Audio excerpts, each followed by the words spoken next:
come out early this week, be loud and rowdy, make this the loudest stadium that the Vikings ever played in, and help us get a win on Sunday. Question? Like how did the extra time off go? What kind of things did you kind of look at as you get prepared to start this week? You know, we spent a lot of time on the 3 different teams and possibilities we might play. A little bit on some of the self-scout stuff, but you know, it was mostly getting back to fundamentals with the team, doing some of those things, and then you know, we would study you know, the three different teams, so it took a lot of time. Is there much from the week 1 game that's still relevant in your preparation for the Saints? Yeah, I mean, you know, they've all changed, we've changed, but you know, there's the base things on both sides of both teams are still the same. Like I think what's changed the most for the Saints since week 1? The emergence of Kamara, the defense, young secondary coming together. What would you say? I don't know. You have to ask Sean. I think they had 8 new starters or something like that on defense in week 1. How have they evolved defensively in that time? Well, they're playing a lot better now. You know, they've got 20 interceptions and 42 sacks, and I think that's their mantra. So they want to create havoc for the offense, and you know, they've got good players. But what stands out to you about a Sean Payton offense? Well, they're always good. You know, I think that he's always been one of the tops in the league in first down offense. First down, he's always, this year he's second. You know, they've always been explosive, take their shots, do a good job in the screen game. You know, he's got a Hall of Fame quarterback. He's had that for a while. Does that wild card win kind of sum up everything that Breeze has been able to do, even as he's approaching 39 in the pocket, out of the pocket, that 80-yard touchdown pass early in the game? You know, I don't know. Drew Brees has played pretty good for a long time.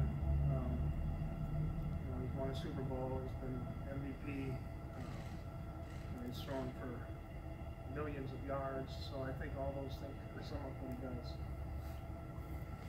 Have you seen them use Kamara differently as the season has progressed? Yeah, a little bit. You know, they use him a little bit more and spread him out of the backfield a little bit more. They use him as a receiver some, catches the ball some on the screens. But you know, he's in the backfield as well too. I mean, you know, he played against us, you know, the first game, but I guess they're using his ability a little bit more now.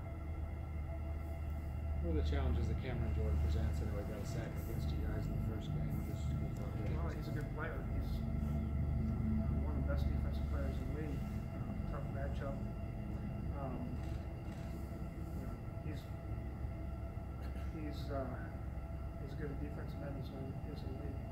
I can see a little bit unique in some regards. I think he has like 12 pass deflections and over 13 sacks. I mean, does he do anything differently that makes him another good pass rusher?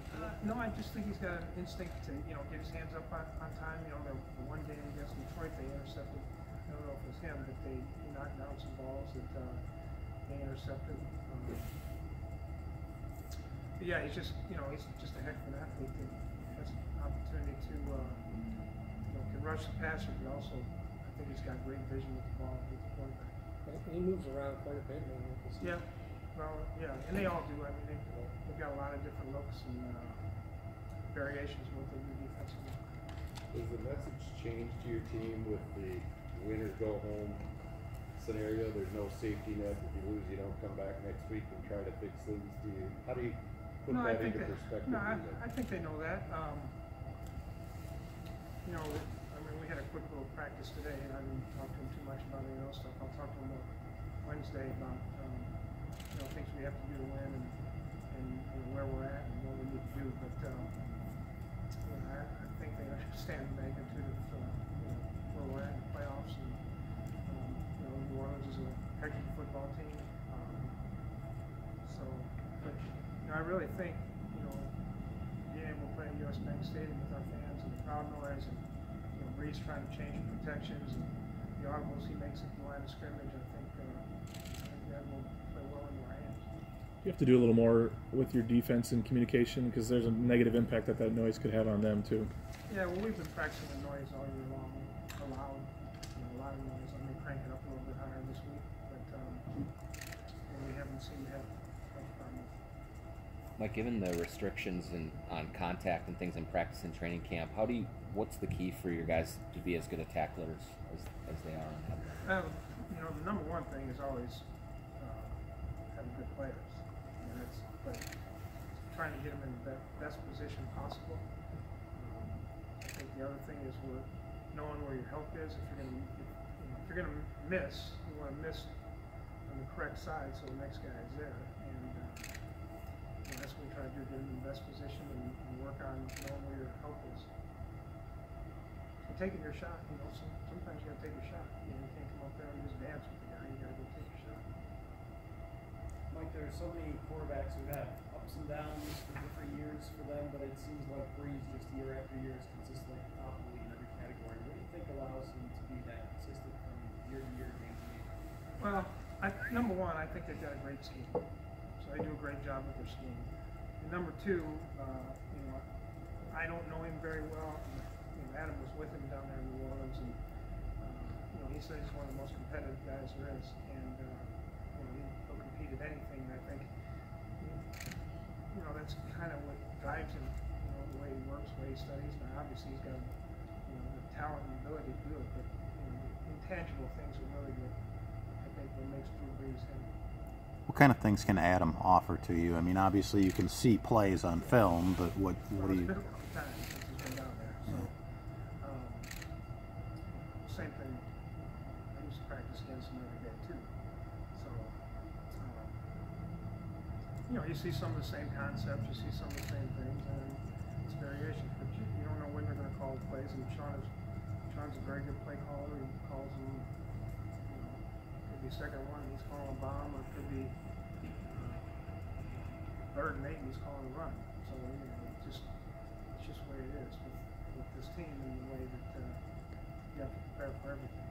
Is he about as much of a risk taker as a head coach, and kind of just trying to catch everybody off guard with certain plays? I mean, onside kick and all that sort of thing. Well, yeah, he's a gambler. Yeah, that's his mentality. Does that make it tougher to prepare for? You just got to be ready for fourth downs, and there's a team across the river over there that does a lot of the same stuff. Mike, the defense obviously is playing really well going into the playoffs. Did you feel like the offense was clicking kind of on all cylinders the way you wanted to as the season closed, or were there some things that you want to see tightened up? Well, I think we were efficient offensively in the last 3 games. I don't think we were exactly explosive, so hopefully we can be a little more explosive. Maybe one of those kind of games. But, I think for the most part we did a decent job in third downs. We ran the ball efficiently. We had high percentage of completions, but we want to get some big plays in there. We really didn't generate big plays, I guess, in the last 3 games. And we played good defense too. What's your level of confidence in Forbat being able to make a last second kick? Good.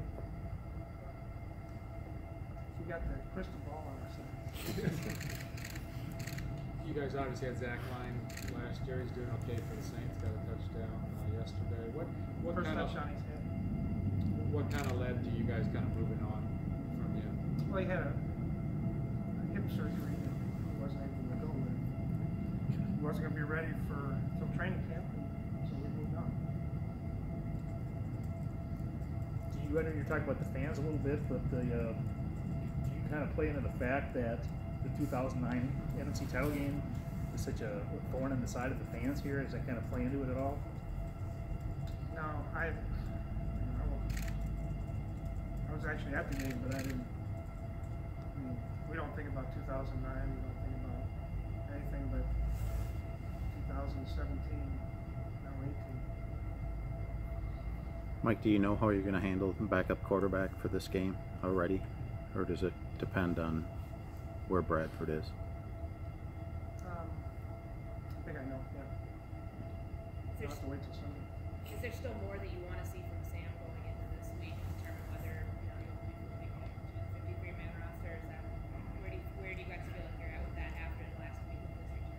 had 2 days of practice and we got about 1/3 of the reps, so we'll just take our time and see how it goes. Time for 2 more. Please, about time. Play it Monday. Get this over with a lot quicker. Mike, you were at the 09 NFC title game, just as a fan, or? Yeah, well, my son was coaching Okay, me. yeah. So I was What- sitting in the stands. What'd you think?